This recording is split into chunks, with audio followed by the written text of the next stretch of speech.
네, 박정 공동선대위원장 겸 서울선거지원단장의 발언이 있겠습니다. 네. 이번 재보궐선거 사전투표율은 20.5%로 역대 최고를 기록했습니다. 특히 서울의 경우 21.9%로 최대입니다. 사전투표장을 방문해보니 상대적으로 젊은 층의 참여도가 높았습니다. 특히 사전투표 마지막 날인 토요일의 경우 비가 제법 온 궂은 날씨임에도 불구하고 젊은 층의 적극적 의사표시가 많았기 때문에 사전투표율이 높았다고 생각합니다.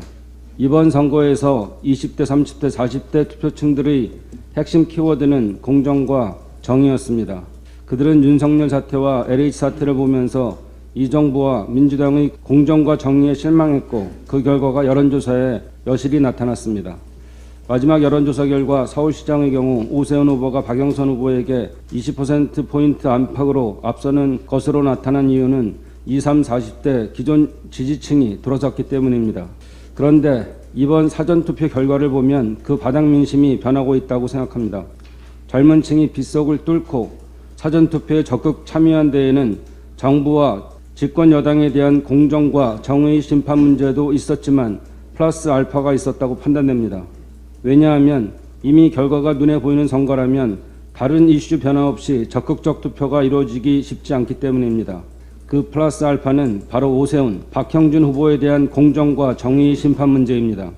사전투표에 앞서 새롭게 제기된 오세훈 후보의 용산 참사 망언, 내곡동 현장 참여 증언, 그리고 박형준 후보의 국회 과일나무 조형물 특혜 의혹 등이 젊은 층의 마음을 움직였습니다.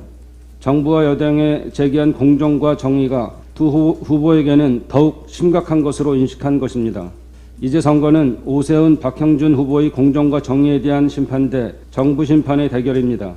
오세훈, 박형준 후보의 공정과 정의의 문제는 구체적이고 명백합니다. 반면 정부 심판은 추상적이고 선언적입니다.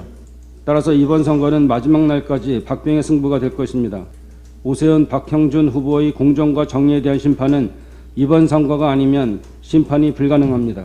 혹여 이번 선거에 오세훈, 박형준 후보가 승리한다면 이들에 대한 공정과 정의는 영원히 실현될 수 없습니다. 그러나 정부 심판은 다음에도 가능합니다. 이번 선거에서 오세훈, 박형준 후보의 공정과 정의를 심판해 주십시오.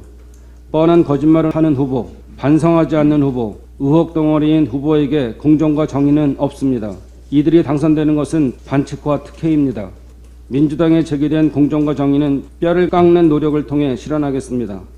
그러나 오세훈, 박형준 후보에 대한 공정과 정의는 이번 선거가 아니면 실현될 수 없습니다. 4월 7일 선거를 통해 오세훈, 박형준 후보에 대한 공정과 정의를 실현해 주실 것을 부탁드립니다. 이상입니다.